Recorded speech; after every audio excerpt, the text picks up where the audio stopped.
truth is that if we believed, like really believed that God loved us, we wouldn't feel this alone. We wouldn't feel so disconnected and lost. Think about it. Have you ever been in love? Like really, really in love, when all you saw was him? Only wanted to be with him. You craved his attention, for his eyes to light up whenever they saw yours. You craved his presence. You were accommodating, attractive, gracious, loving. You postured yourself to be pursued, to be found, to always be prepared for his company, knowing that his presence would fill you up almost to the point of bursting with good feelings, great vibes, with confidence, with self-assurance. The value he brought to your life couldn't be measured. Words could do no justice in describing the love you felt. You wanted to be the person that made him smile. You wanted to be the person that made a difference in his world. There's this daze, this cloud nine floating on air feeling, and it grounds you when things in life start to go wrong. There's nothing like being in love. There's nothing like it. For most of us, this applies to guys, right? And it's usually the wrong guy. For some of us, a feeling of being in love applies to our fathers. A father. The first person on the planet to tell us that we were valuable, that we mattered, that we were special. There's nothing like the love of a father to his daughter. Nothing. We love our daddies because they first loved us. When daddy walks into the room, you know. You just know everything is going to be okay. As a daughter, you worked so hard not to disappoint him. It would kill you to fail him in any way. You don't want to break his heart. You don't want to see him upset. Having daddy's approval, to remain the apple of his eye, is the number one goal of a daughter. It's the first time in our lives where we have someone watching our growth and protecting our development, motivating us after we've stumbled, holding us where we have our breakdowns, consoling us after a fall, pushing us when we're living below our potential. A mirror that doesn't show us who we are, but who we're supposed to be. An unwavering love that covers our mistakes and hides our flaws. A love that patiently waits for us at the end of every detour, every act of rebellion, the roads we've taken against our Father's advice. At the end of that road, there he is, with open arms, grateful and thankful that he didn't lose us in our disobedience, that he didn't lose us to the rebellion of our hearts and the pride of our thought processes. Because every time we've walked away from him, he's always ran toward us. Daddy always tells us the truth.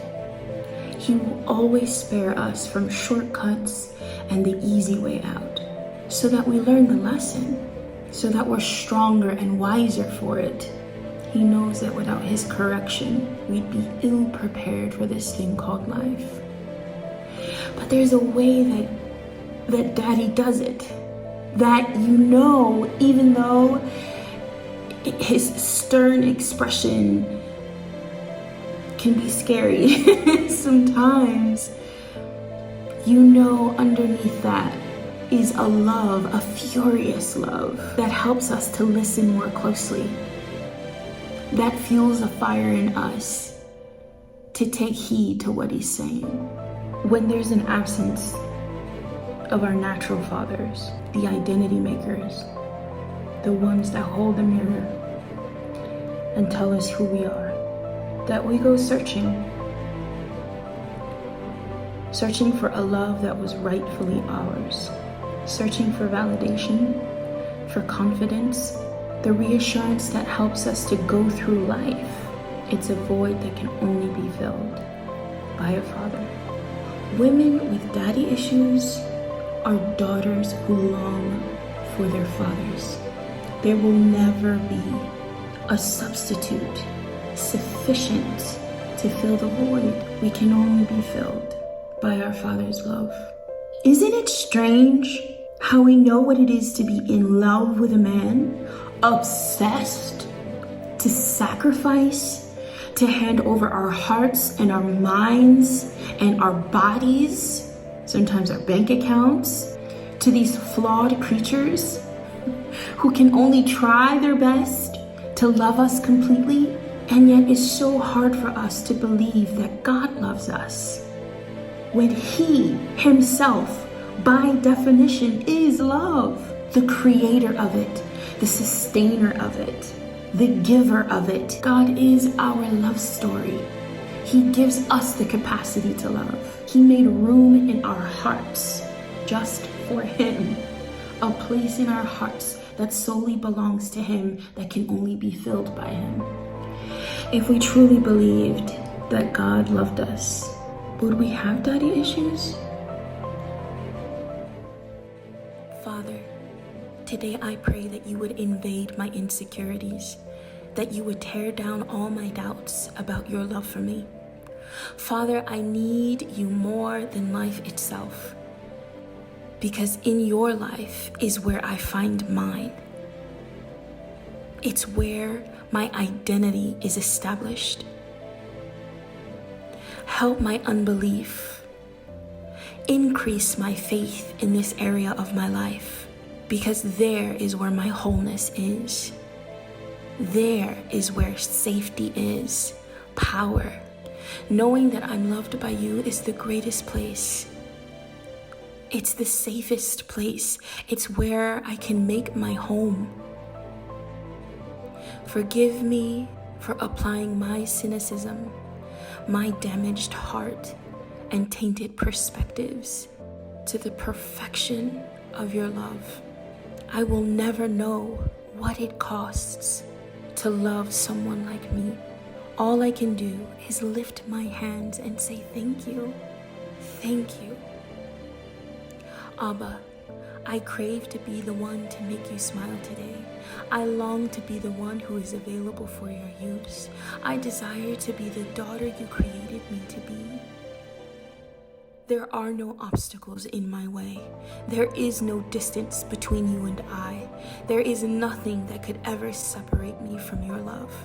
Today I walk in it, I bask in it, I make every decision out of it.